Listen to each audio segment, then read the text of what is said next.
अगली राशि पर आते हैं, कन्या राशि, जो दूसरी धीर स्वभाव राशि है।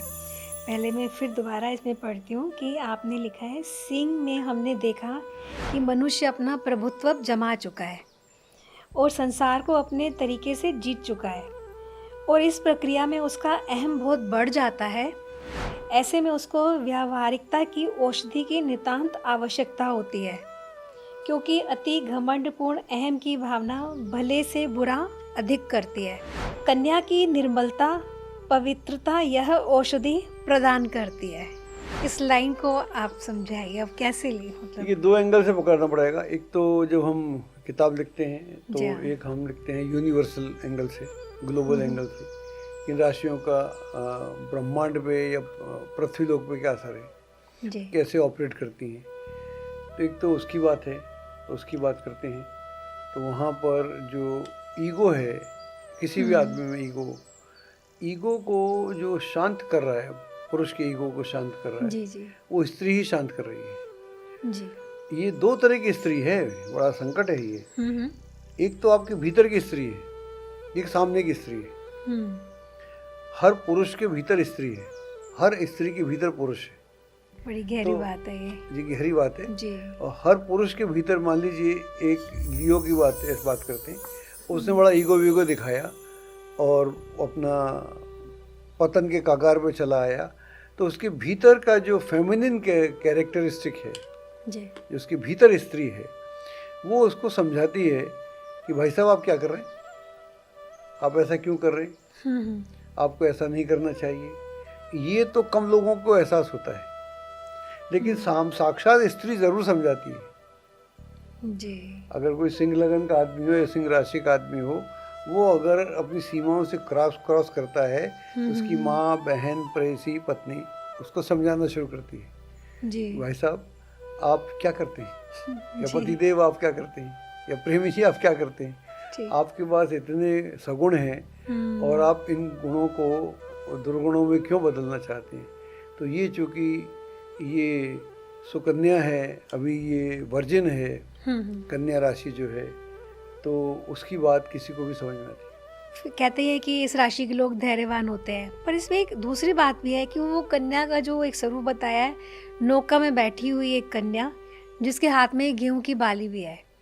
अब नौका में बैठे हुए हैं तो संबंध जल से भी कहीं ना कहीं हो रहा है, तो अब इसको किस तरह से इसमें हम लोग फलित में अब लेंगे। आप ये देखिए कि एक यौवना, जी कन्या मत बोलिए उसको, अच्छा। एक यौवना यमुना। नौका विहार कर रही है, जी इसको आप ऐसे पकड़िएगा। हम्म।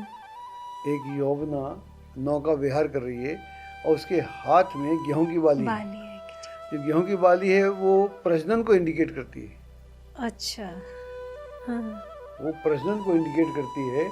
और ये जो यौवना है, ये अब नौका विहार कर रही है और ये अब ये स्त्री होने के फिराक में है।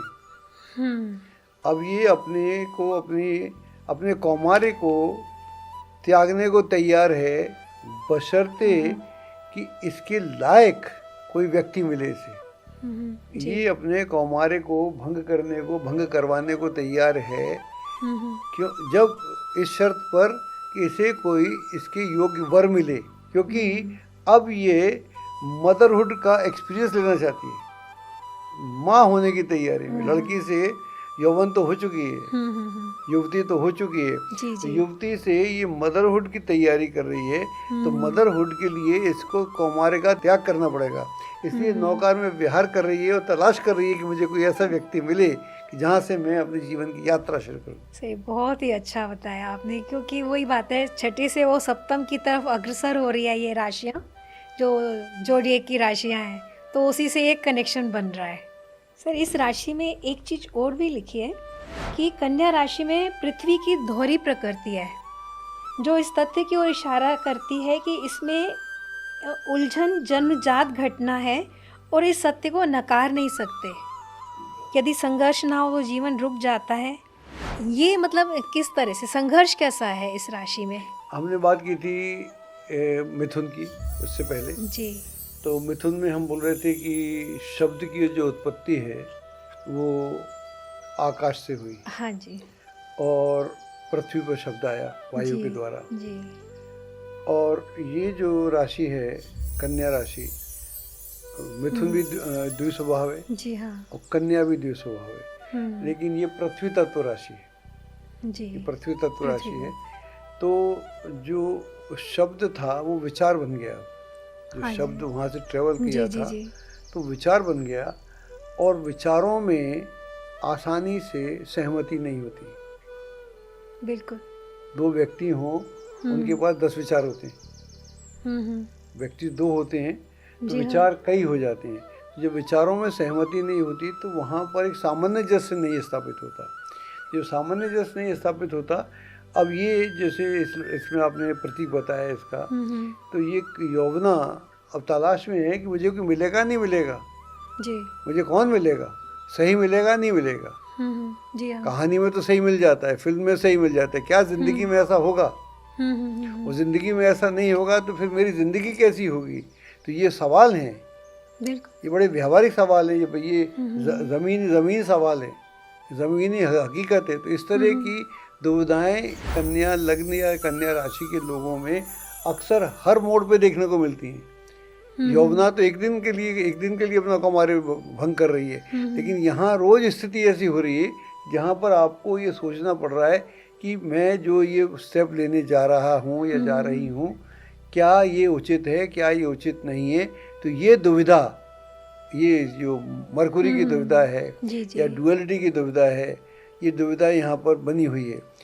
चाहे वो वैवाहिक हो, चाहे वो आर्थिक हो, सामाजिक हो, या जो भी और व्यवसाय दूसरा जो भी इसका हो। जो सिंबल है, इसका सिंबल अगर हम देखेंगे तो वो एम की तरह है, एम की जैसे बना हुआ है।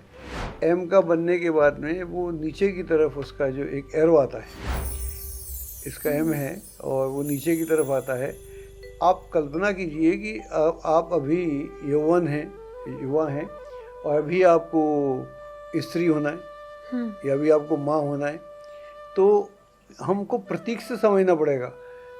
ये हर दिन ना तो कि माँ हो रही है, ना कोई पुरुष माँ होता है, इस तरह से नहीं। लेकिन उसकी जो अंडरस्टैंडिंग है, उसकी जो कन्फ्यूजन्स है, उसकी जो अनसर्टेनिटी है, अनसर्टेनिटी जो है उसे अपने ही जाल में फंसाती है कि मैं ऐसा कर लूँ कि मैं नहीं कर लूँ। इसलिए द्विस्वभाव राशि, जिसको द्विस्वभाव आपने बोला, तो द्विस्वभाव एक स्वभाव नहीं हो पाता। तो आपने इसका जो रेखांकन लिखा है ना, कन्या राशि का रेखांकन काफी जटिल है। इसमें 3 सीधी खड़ी रेखाएं हैं, ऊपर से जुड़ी हैं, और एक अन्य सर्पिल रेखा इन तीनों रेखा से लिपटी हुई है। तो इसका अंतिम छोर पर एक क्रॉस का निर्माण करती है। तो जो सर्पिल बात की आपने, ये क्या अनसर्टेनिटी है? हाँ, तो ये सर्किल जो है उसमें कई तरह के अनसर्टेनिटी है, कई तरह के सवाल हैं, कई तरह के जवाब हैं। खुद ही आदमी जवाब और सवाल दे रहा है, लेकिन उसका जो एंगल जा रहा है वो कहीं पर उसमें भेदन करता हो जा रहा है। इस सब के बाद भी उसका भेदन करते हुए वो अपना रास्ता निकालने में पूरे सफल हो जाती है। तो कन्या का आदमी अगर एडवाइज़र आपका हो, आपका मित्र हो, आपके आसपास हो, तो इससे बेहतर आदमी आपको मिलेगा नहीं। इतना ऑनेस्ट आदमी नहीं मिलता। ही इज़ वेरी ऑनेस्ट, ही और शी जो भी कोई हो, तो बड़ा ऑनेस्ट होता है, बड़ा संबंध निभाने वाला होता है, संबंधों की कदर करने वाला होता है, और बड़ा सेंसिटिव होता है। लेकिन उसकी अपनी दुविधाएं हैं, वो अभिव्यक्त नहीं कर पाता, वो उसकी अपने भीतर की स्थिति है।